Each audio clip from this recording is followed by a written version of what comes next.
നമസ്കാരം. കൊല്ലം അഞ്ചലിൽ വൻ രാസലഹരി വേട്ട. കൊല്ലം അഞ്ചലിൽ 81 ഗ്രാം MDMA-യുമായി കോൺഗ്രസ് പ്രാദേശിക നേതാവ് ഉൾപ്പെടെ 2 പേർ അറസ്റ്റിൽ.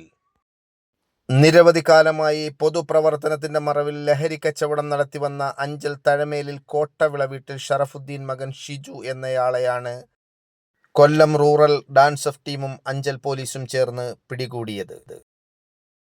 അഞ്ചൽ ബൈപ്പാസ് റോഡിൽ വെച്ച് ഓട്ടോയിൽ കടത്തിക്കൊണ്ടുപോവുകയായിരുന്ന 4 ഗ്രാമോളം MDMA-യാണ് പിടിച്ചെടുത്തത്.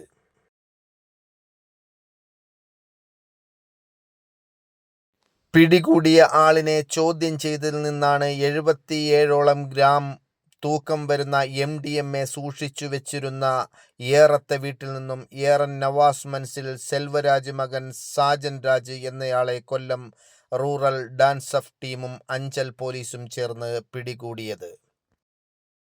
സെൽവരാജ് മകൻ സാജൻ രാജ് വർഷങ്ങളായി ഏറം കളിയിൽ കടയിൽ പച്ചക്കറി വ്യാപാരം നടത്തിവരുന്ന ആളാണ്.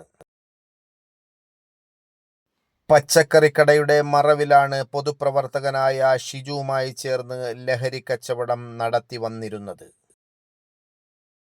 Kottarakkara rural SP KM Sabu Mathew IPSന് ലഭിച്ച രഹസ്യവിവരത്തിന്റെ അടിസ്ഥാനത്തിൽ കൊട്ടാരക്കര DYSP ബൈജുകുമാർ, പുനലൂർ DYSP എന്നിവരുടെ നിർദ്ദേശാനുസരണം Kollam rural DANSAF SI Jyothish Chiravoor, CPOമാരായ സജുമോൻ, ദിലീപ്, വിപിൻ ക്ലീറ്റസ്, അനീഷ്, ആദർശ്, അൽത്താഫ്, അഞ്ചൽ SI പ്രജീഷ്, CPO സന്തോഷ് ചെട്ടിയാർ എന്നിവരടങ്ങുന്ന സംഘമാണ് പ്രതികളെ പിടികൂടിയത്.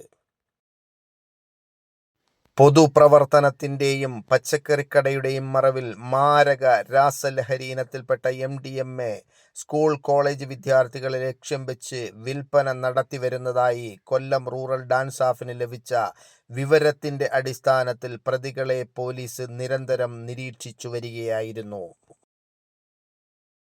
ലഹരി കച്ചവടക്കാർക്കെതിരെ കർശന നടപടികൾ ജില്ലയിലാകമാനം നടത്തിവരികയാണെന്നും തുടർന്നും ശക്തമായ നടപടികൾ കൈക്കൊള്ളുമെന്നും റൂറൽ SP അറിയിച്ചു.